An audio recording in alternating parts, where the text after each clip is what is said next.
Um, Before I get into what I'm going to say, I want to recognize my wife, Cindy. Where is she? Cindy helped put this. You can thank her for two things. She helped put this event together, and right before I spoke, she said, "Keep it short, Gilberto." So I will. But before I even go any further, let me just say, we were in Corpus Christi right before we got here, and we went to go eat at a Whataburger. And and the strangest thing, you know, when you order, they leave a little thing, a little plastic thing on your number with a number on it, and it tells you what your number is. So guess what our number was? 46. 38. Yeah. 38.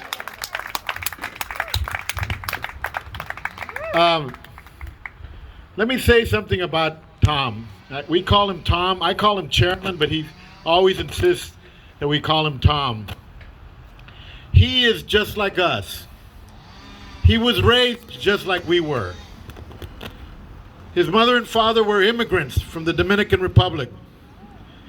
In fact, they were here as refugees, escaping from the dictator that I think was trying to arrest his grandfather at that time. And they ended up in Buffalo, New York. His daddy died when he was 12 years old, and he was raised by his mother and later on his stepfather, who was a union man. He got into some of the best universities in the country, but he didn't have the opportunities that a lot of wealthy people have. He had to work his way through college. He worked as a garbage man behind a garbage truck collecting garbage, and he worked his way through college like that.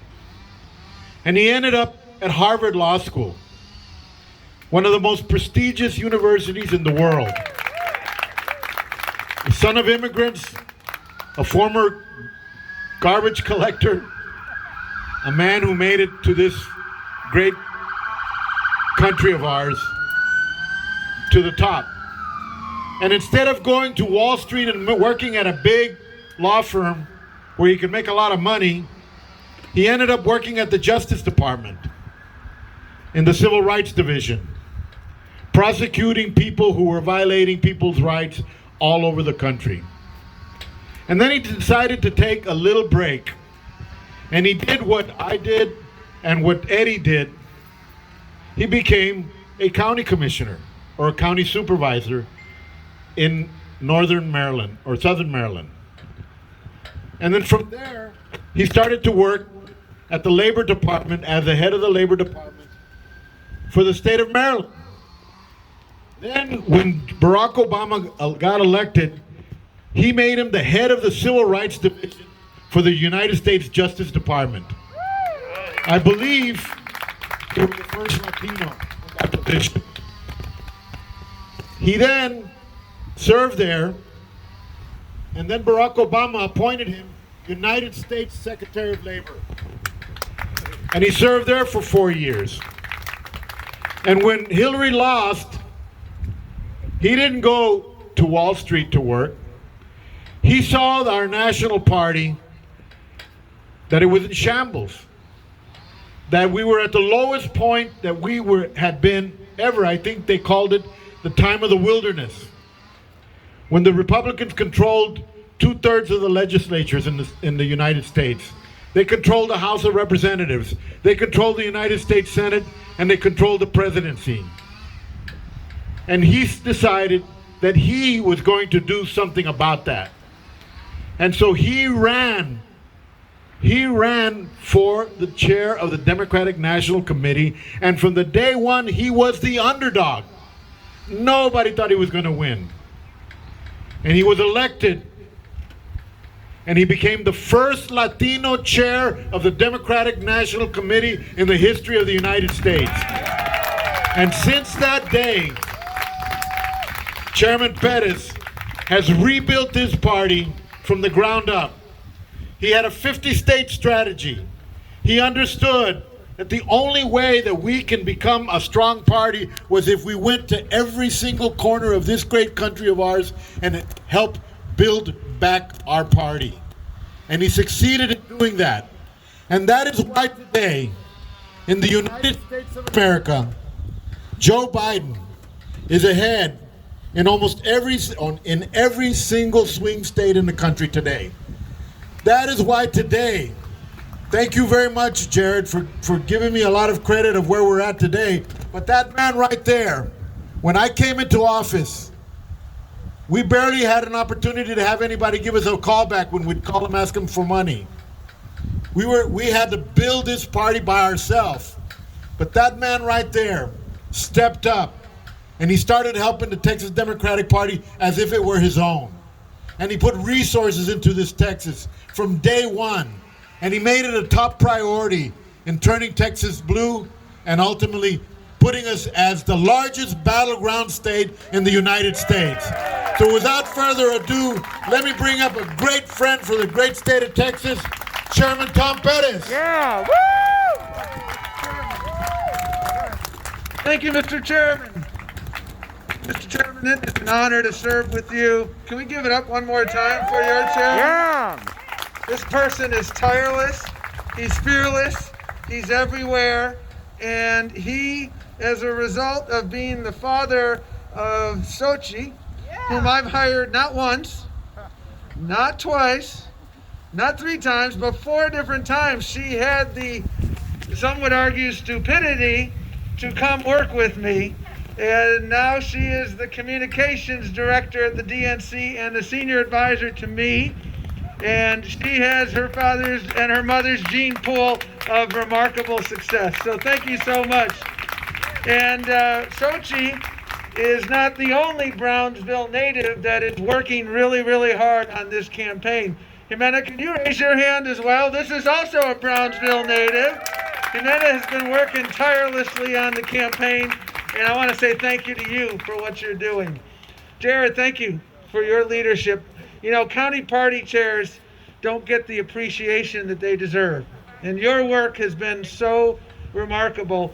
You know, you gave us that mnemonic device during your remarks, and as I was listening to you, I don't know why, I didn't have a mnemonic device, but I had a flashback to my father. I was a kid when my dad died. He spoke very broken English. I called it Ricky Ricardo English for those of you north of 50. And while it's not a mnemonic device to remember Trump, it is a word I remember being used with some regularity by my wonderful father, whom I love dearly.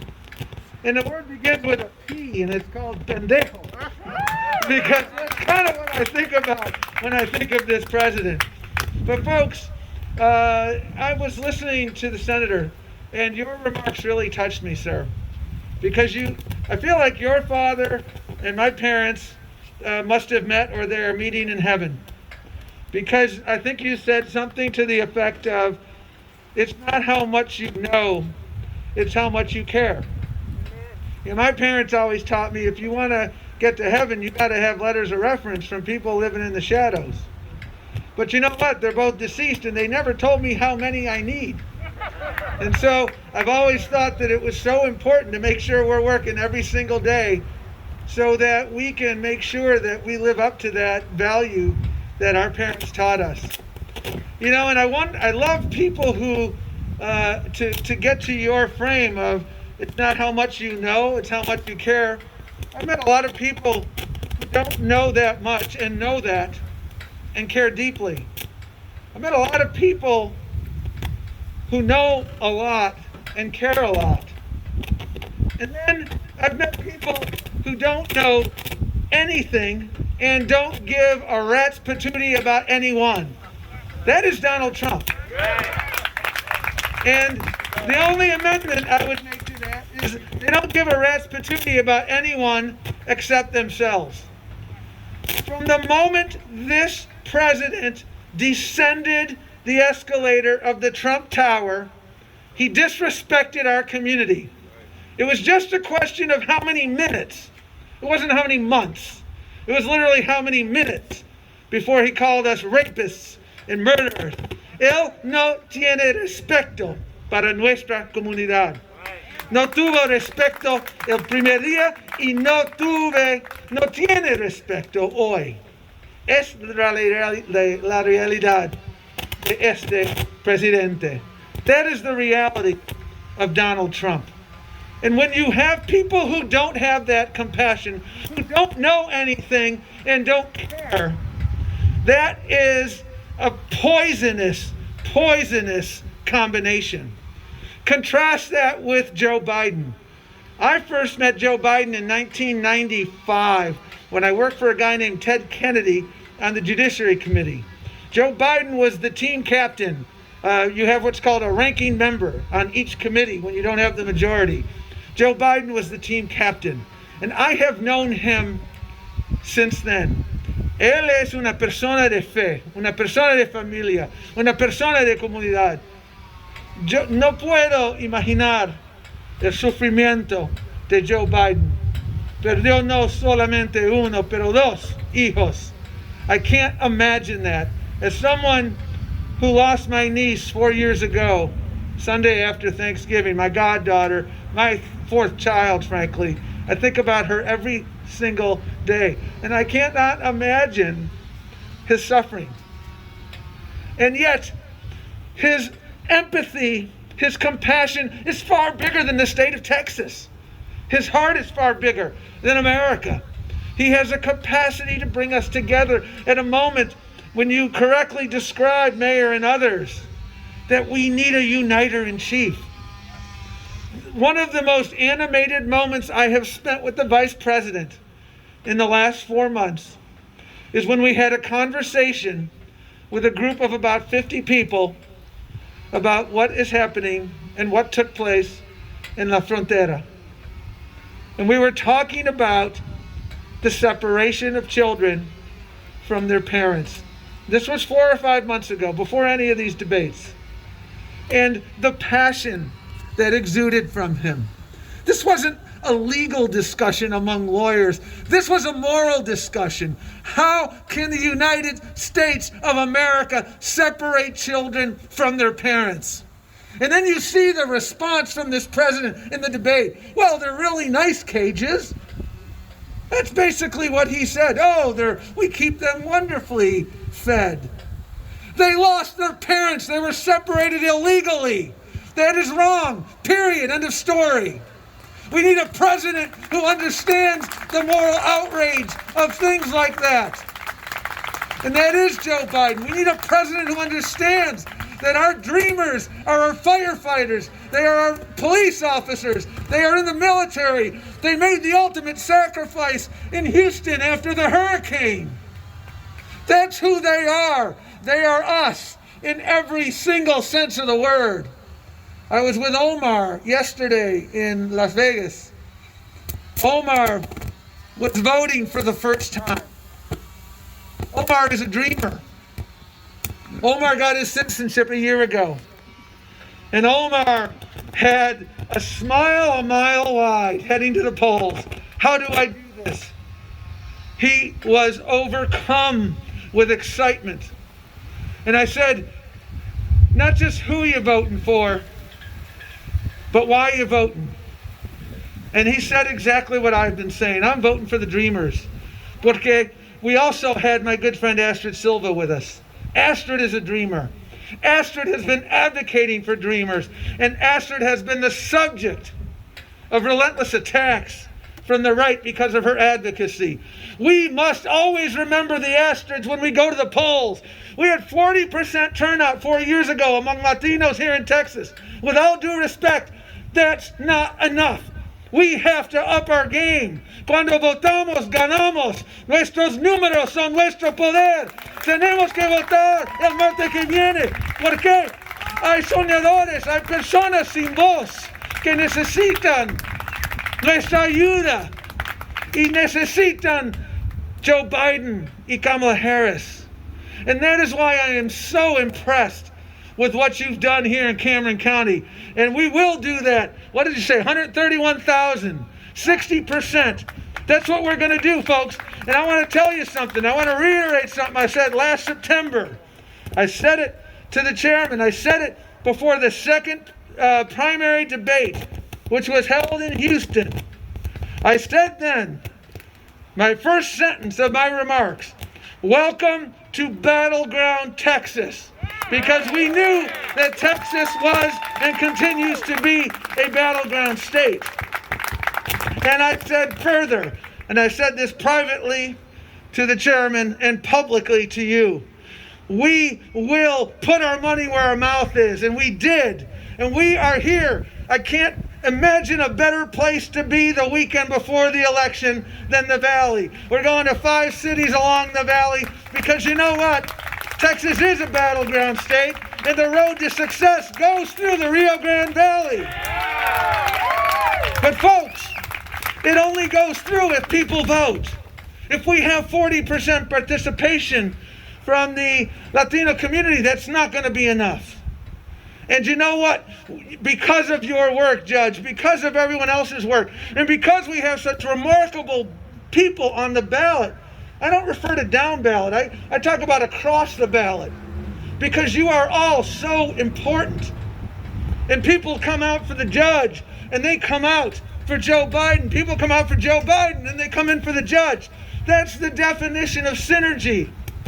And folks, if we flip 48 seats in 10 state legislative districts, we flip those districts. We've already flipped in the first 3 years, 17, 18, and 19. We have flipped 10 legislative districts from red to blue.